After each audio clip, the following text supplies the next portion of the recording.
Good evening and welcome to Channel Yemaswati News. I'm Linda Shongo with your headlines. A Shabangu family of Mapalaleni needs answers from the killers of their family members who died December 2020.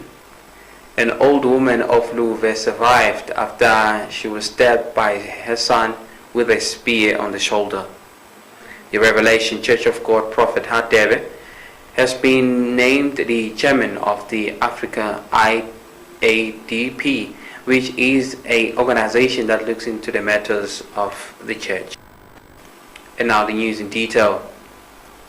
A Shabangu family of Mapalaleni is pleading for the law enforcement to see to it that they get justice for their killed family member who died in December last year after she was murdered as she was coming from church. After the brutal killing of a woman at Singweni, the family of the woman who is based at Mapalaleni, a Shabangu family, state that they need answers to those who killed their family member. They stated that police made means to investigate and find those who are in charge of the killings, who were then roped in and confessed of committing this crime. They stated that what is saddening them is that they were released and they are now living with the community as if nothing had happened.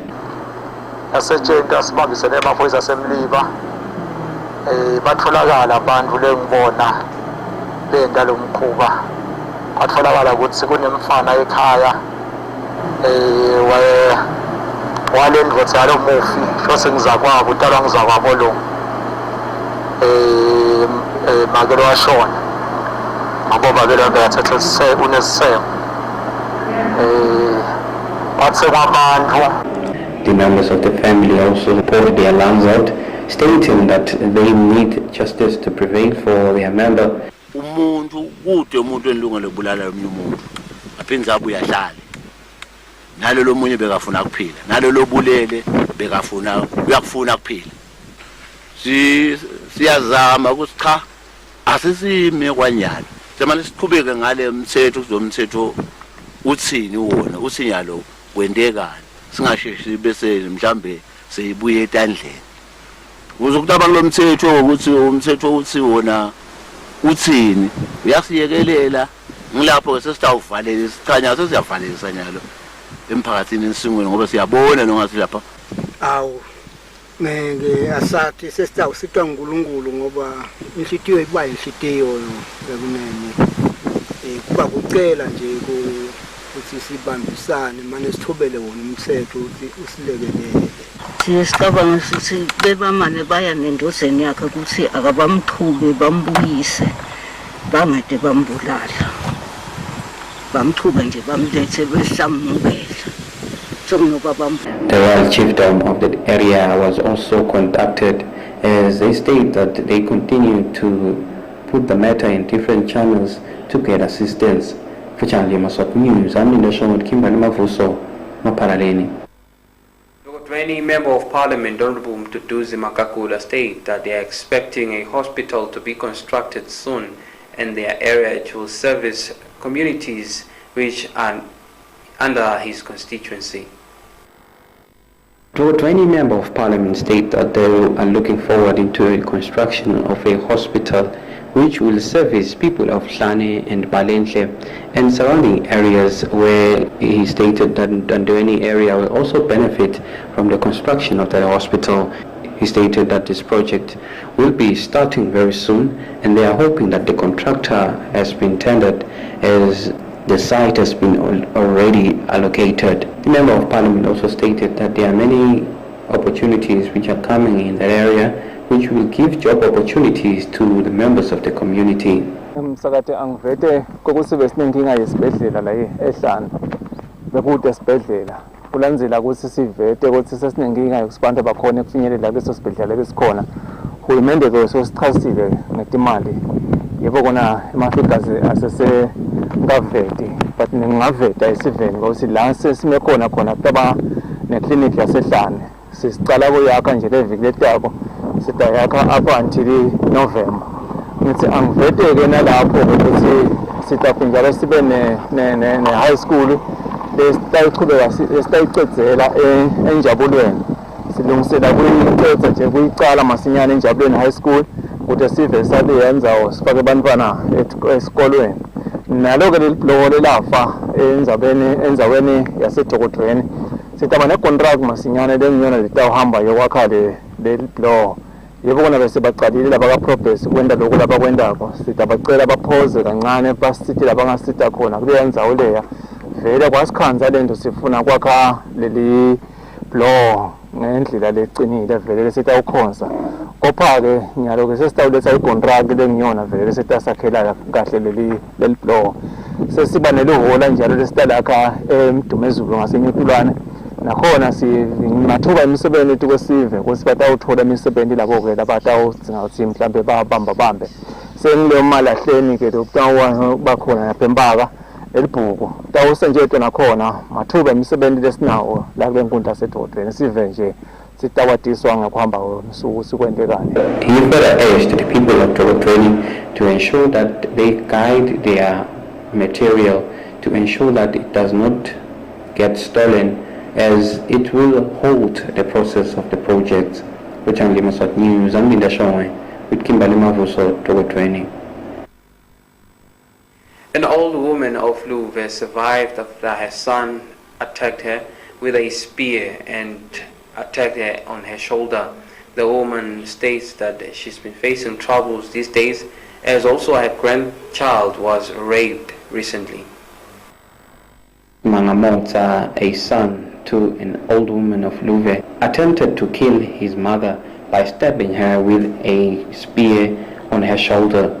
The lady who survived the attack stated that even though he did not confess to her, people stated that he had joined a cult which wanted her life. Unfortunately, the motive by his son failed, as she is always prayerful. Mani kufunza Bible asubube nangiyakhe ngiko benginifaka ngifuna kunikhombisa lona lokhe wathi ke uyambona lokhe lo lakhe konze ngathi ngiyambuka wathi sukuma mani makutombona kahle ngasuku bangibona nalokho ufihla isikhali esilajazi asilesitha yiloko isikhali lokuncane nakho sitha bathi lokhali wasiphulile ubeshathi nangithi nangimathi lokhe ukuthi usho ukuthini so ukusho okay usho ukuthi kill number 9 sengiyakubulala vela sihlabe isikhali asishekini ngakhona umemeta ngiwe sekunyama emehlweni asishela ke kusho ukuthi nasengiwile ubuphunile singasathi sikwendeka nasengiwile ngokumnyama emehlweni ngive ukuthi kunento legudlulako la ngisidose lesikhali sikhiphela ngaphandle ngive ukuthi hlabe ngisho lehlitweni ngisabona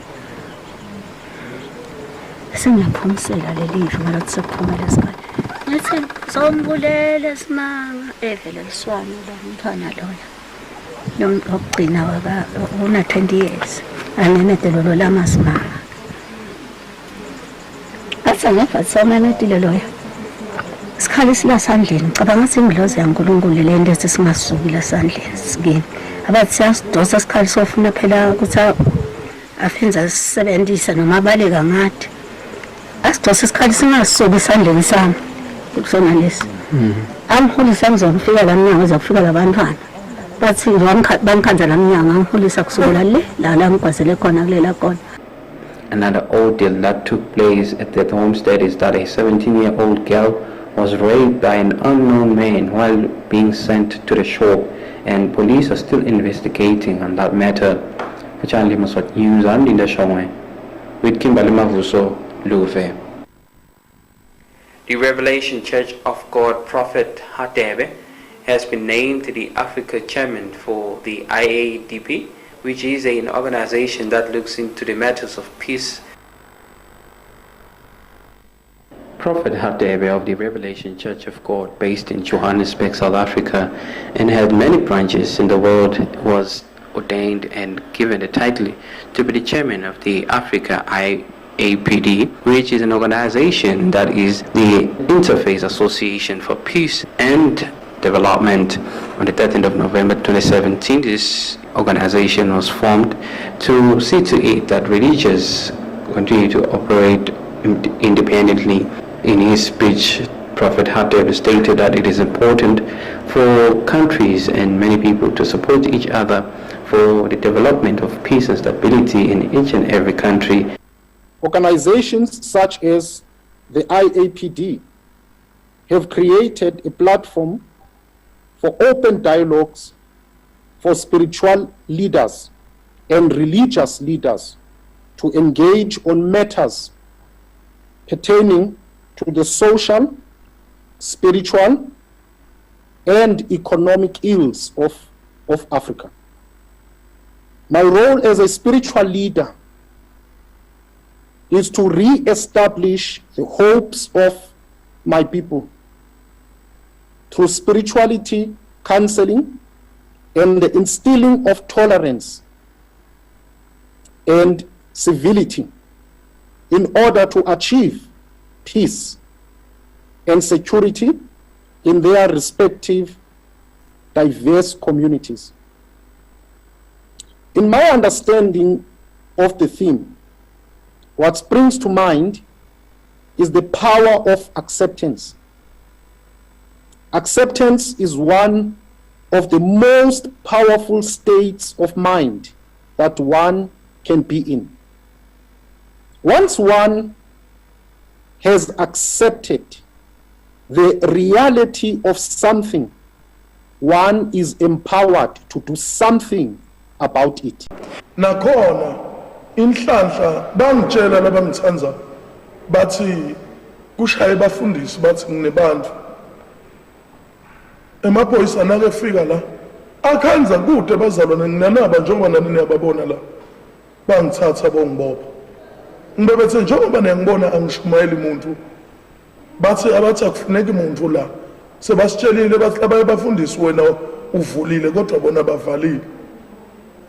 Aw ngivume ke ngithi angihambe ngilapha esigodweni befike ke bangibopha nabangibopha nilibonile liphepha lithi into engiboshwe umnyaka ngisekhathe ejele into lengemanga ngisekubinzile lokho kuleviki lephelile emaphoyisa agqwele iveni nemaveni lamabili nejipi bayakama ekhaya bathi bongibophela bafe bagcwala likhala abantu abambethuka bathi bete kubabe behla netibhamu kusekhala emuntu lapha behla netibhamu bathi mina bathi ngithwele abantu betekama endlini nabefika la emaphoyisa akhanza njengoba ngiyathumayelela ngila efika athi atsheliwe kuthiwa kunebantu lenginabo ngithi kude emaphoyisa ngikubinze lokho ngithi no angikubinze manje lokungethusile futhi lokusho ukuthi sengisempini angalivala isondo ngoba ngijabulile kubuhlungu kakhulu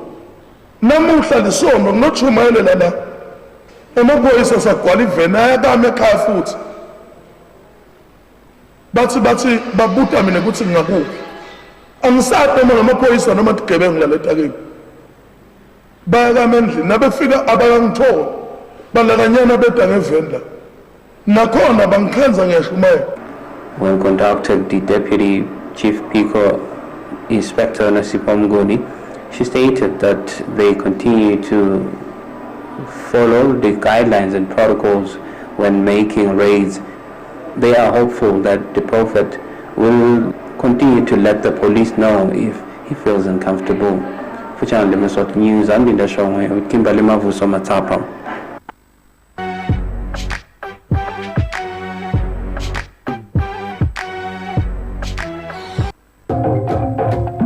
Thola the best every day Pick and Pay Eswatini. Thenga umcenge long life milk ema 1 liter lasitfupha ngu-74.99 kuphela.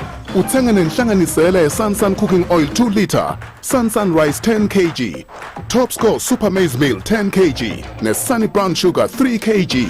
Kuthenge konke kokune nga-270 emalangeni kuphela. Kuze kube ngumhla ka-4 March Pick and Pay Eswatini kuphela. lapho khona ubona likusasa lakho kungathi liyafiphala utibona ungasilutho emhlabeni. Hamu CIT College avusetela imaphupho akho kusukela mhla ka 1 March ungasifaka sicelo sakho sekuyofunda eCIT College kulabo labafisa ukuqala kufunza ngaJune. Khetha takho tifundvo kunati uthishela iPrimary Teachers Diploma, emabhizinisi, ebunjinela, ICT naletinye. Nesakho nawe sikhona. Sithole esitwashini embabane noma usishayele ku 24220745. CIT College. Basak Hardware, the father of hardwares in the kingdom of Eswatini. We have treated timber, NC2F window frames, floor tiles, 20-liter PVA in all colors, 5,000-liter water tank, full and half security doors, and corrugated iron. We will not meet but beat any advertised price or written quote. Contact us on 2505-9581 or 2422-1328. Basak Hardware. Uma ufuna ukuvalelwa nemnanzi, qonda kuMashaya Nkonja ne-Meat Butchery. Sinama-end special lesiqala mhla 15 February kuya ku-28 February. Sliced pork 5 kg, 299 emalangeni. Sliced pork 2 kg, 99.99 emalangeni. Pork loin chops 4 kg, 279.99 emalangeni. Pork loin chops 69.99 emalangeni per kg. Pork sausages 2 kg, 199.99 emalangeni. Masala rivals 5 kg, 249.99 emalangeni. Masala rivals 2 kg, 99.99 emalangeni. Stewing beef 5 kg, 275.99 emalangeni. Beef burger 16 pieces per pack, 79.99 emalangeni. Beef chunk super sliced 79.99 emalangeni. Mawufuna ukuva kabanzi shayela 7806 2371. Mashaya Nkonja ne-Meat Butchery iyatholakala kaManzini, kumathapha eTheteni kanye nakuMadonsa.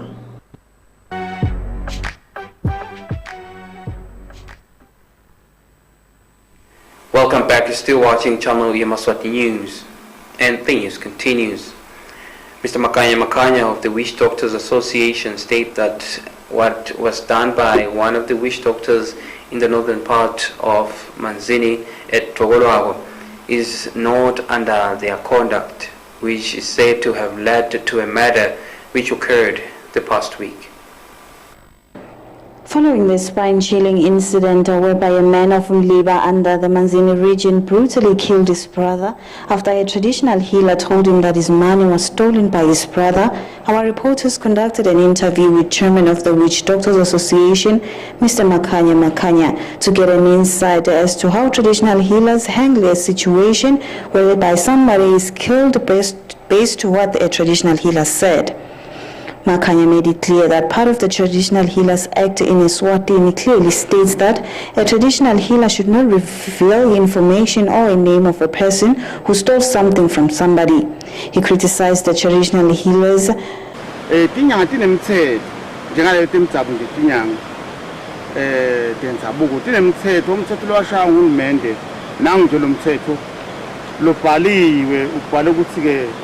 Which doctor naming another as a wizard or a witch.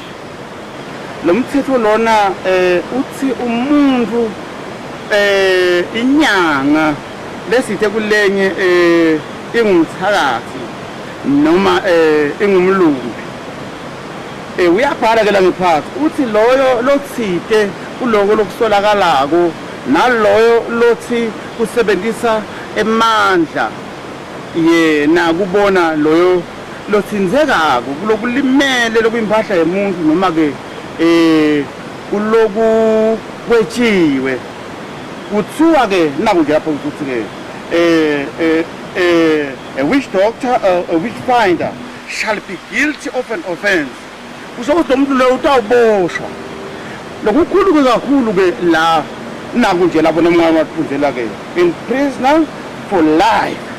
Lo muntu loyo loshito lokho lo mthetho uthi angahlawuliswa ifine C lo ngaba 1000 malangeni o ahlale ejele impilo yakhe yonke. So wetinyanga sithifundisile thina ukuthi ukhona umthetho lothi lokubhengula sibhengula kakhulu kwebantu asiphengula ukuthi ngubani lo beli umuntu futhi ngubani lo muntu. Tinyanga tifundisiwe lokho. He criticized the traditional healer who told the man that his brother stole money from him and further mentioned that he is a disgrace to the association. I am Zandile Mpapane for Channel Yemaswati News with Mkolis Mavuso, Mvubu. A man who had pleaded for blood donation from Channel Yemaswati viewers is happy with the response. He stated that he commends the efforts of Yemaswati who came through to assist. Mr. Tumsan, who pleaded assistance from the nation to donate blood for him, who is being admitted at the Relay Falcon Memorial Hospital in Manzini, applauds Yemaswati and commend them for their support as they came through to donate blood to him. And as he received calls on the first day, Channel Yemaswati ran the story of him pleading for assistance. He therefore applauded the efforts done by Yemaswati as he continued to receive calls from many of the people who want to assist.